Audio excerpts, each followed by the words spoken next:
Hello साथीहरु, नमस्कार। तपाईलाई नयाँ भिडियोमा धेरै स्वागत छ। आजको यात्रा कोलपुर नगरभित्र छ। हेरौं कता कता हुन्छ। फिल्डमा गएपछि थाहा पाउनु हुनेछ। यो एउटा नियमित प्रक्रिया हो। यो एउटा प्राकृतिक कुरा हो र यसमा यो महिनावारीसँग सम्बन्धित धेरै जनशक्ति चाहिन्छ नि। त्यही दिदीबहिनीहरूले तपाईसँग पनि सिकेर काम गर्न सक्नुहुन्छ। त्यसकारणले पहिला त सुरुवातै गर्न आवश्यकता छ र त्यसमा चाहिँ तपाईहरुको इच्छा भयो भने तपाईहरुको साथमा हामी छौं, स्थानीय जनप्रतिनिधि छौं भन्ने कुरा राख्दै सबैभन्दा पहिला हामी चाहिँ शारीरिक रूपमा स्वस्थ हुन पर्यो। त्यसपछि आफूले चाहिँ बोल्न सक्ने विषयमा तपाईहरु चाहिँ सम्बन्धित जुन हामीलाई संविधानले दिएको जुन अधिकार छ त्यो अधिकारका विषयमा पनि म अन्यायमा परेछु कि छैन, समाजमा बस्दै गर्दाखेरि पनि त्यो विषयमा पनि तपाईहरु जानकारी हुनु पर्यो। त्यसपछि आय आचरणका कुराहरुसँग पनि तपाईहरु जोडिनु भयो भने जुन समाजमा यो हत्या, हिंसा, बलात्कारका कुराहरु छन् त्यो चाहिँ आफै अन्त्य हुँदै जान्छ। कुनै छोरीमाथि आफ्नै समाज वरपर दाजुभाइले नराम्रो व्यवहार गर्छ, गुड टच, ब्याड टचका विषयमा हामीले अहिले त विद्यालय स्तरमा पनि त्यो शिक्षा उपलब्ध गराउँदै आइरहेका छौं। त्यो विषयमा जान्यो भने पनि उसले प्रतिकार गर्न सक्यो भने पनि त त्यो भोलि त्यसले भविष्यमा हुने दुर्घटना। उपस्थित सबै महिला दिदीबहिनी, हामी आज यो कोलपुरको 11 नम्बर वडामा छौँ। हामीले यो बास नेपालले यहाँ मात्रै होइन, यो देशका विभिन्न जिल्लाहरूमा पनि हामीले यो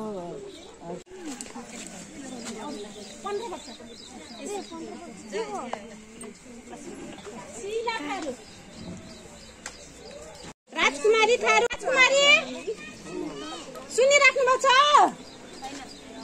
त्यसो भए रितु थारू म छु भनेर भन्नु है। सुस्मिता थारू,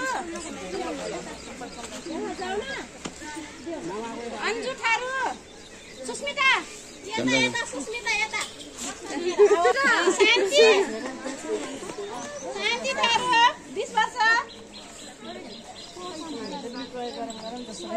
शान्ति पनि हुनुहुन्न। निशा थारू, निशा, निशा, निशा निशाको मम्मी हुनुहुन्छ भने पनि लिदिनु है। निशाको मम्मी यसरी हामी लिए खाएको हात पठाया नहीं बोल के कहाँ हुई भैया मैं कितना क्या बोलता रूपा थारू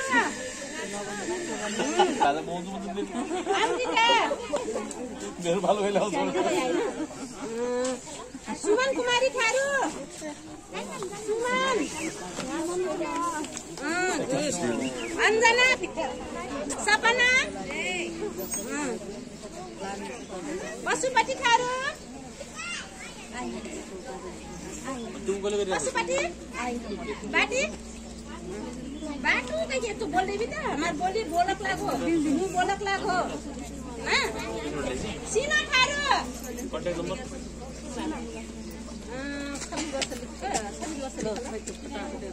की मोर आवाज नहीं पुग्छ। अलिक जोरले बोलाले अलिक ल सबैलाई नमस्कार है। ल दिदीबहिनीहरु सबैलाई नमस्कार। थारू, पूर्णिमा थारू, सिकुरानी थारू, गीता केसी,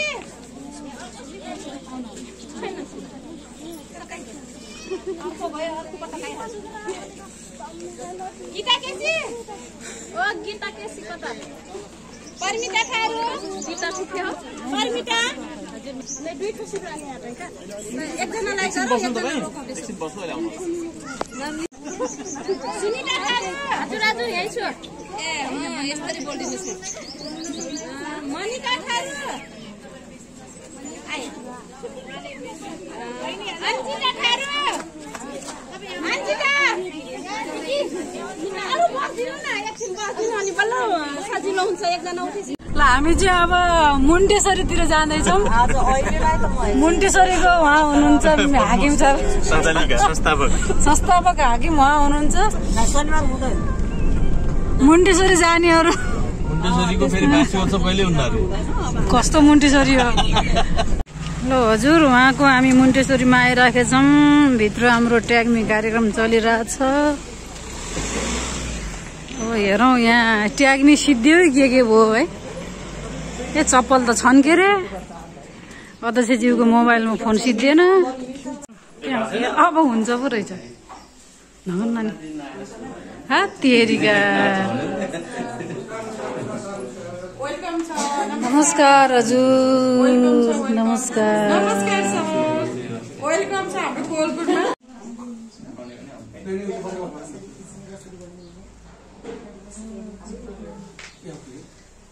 तपाईको नि भएन कर्णाली प्रदेश संयोजक र सुदूरपश्चिम प्रदेश संयोजक मिलेर त्यताबाट अलिअलि भोट चाहिँ कर्णाली सुदूरपश्चिम कर्णाली म उता सचिव हो नि त कर्णाली म चाहिँ सचिवमा गराउँछु यहाँ दुईजना चाहिँ एकदम भोकले खरिएर बस्नु भएको छ खानाको वेटिङमा तर खाना नआउँदाखेरि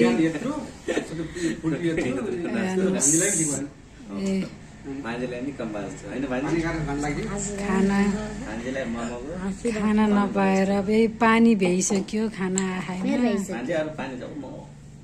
यस्तो छ अवस्था हेर्नुहोस् कार्यक्रम ट्याग्मी कार्यक्रम चाहिँ सकेर उहाँहरू खाना ट्याग गर्न आउनुभएको खाना आइपुगेन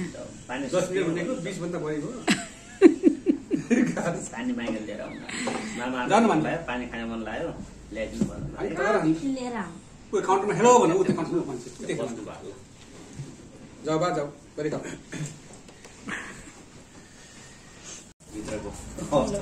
कोहीको त अब जसले बिस्कुट 2-3वटा बिस्कुट रोटी भ्या थियो उसको त आयो अब हेर्नुहोस् अहिले हाम्रो दाइ चाहिँ एकदम अघि खरिएर भोकले हैरान हुनुहुन्थ्यो अहिले एकदम खाइराख्नु भएको छ कोही खाएर पनि बिहोस भइसक्यो यहाँ अब साथीहरू हामी घर आइसक्यौँ अब चाहिँ आज शनिबार हेरौँ आजको भिडियो कस्तो लाग्यो भने ओके साथीहरू आजको हाम्रो 2 ठाउँमा ओरिएन्टेसन प्लस कार्यक्रम थियो तपाईहरुलाई कस्तो लाग्यो आजको हाम्रो मेन प्रमुख अतिथि चाहिँ एक निन्द्रा निदाएर उठ्नु भएको छ झ्यालमा बस्नु भएको छ हेर्नुस् उहाँ चाहिँ एकदम रिसाउनु भएको तपाईलाई आजको भिडियो कस्तो लाग्यो लाइक कमेन्ट अनि शेयर अनि सब्स्क्राइब गरिदिनु होला Thank you so much for watching.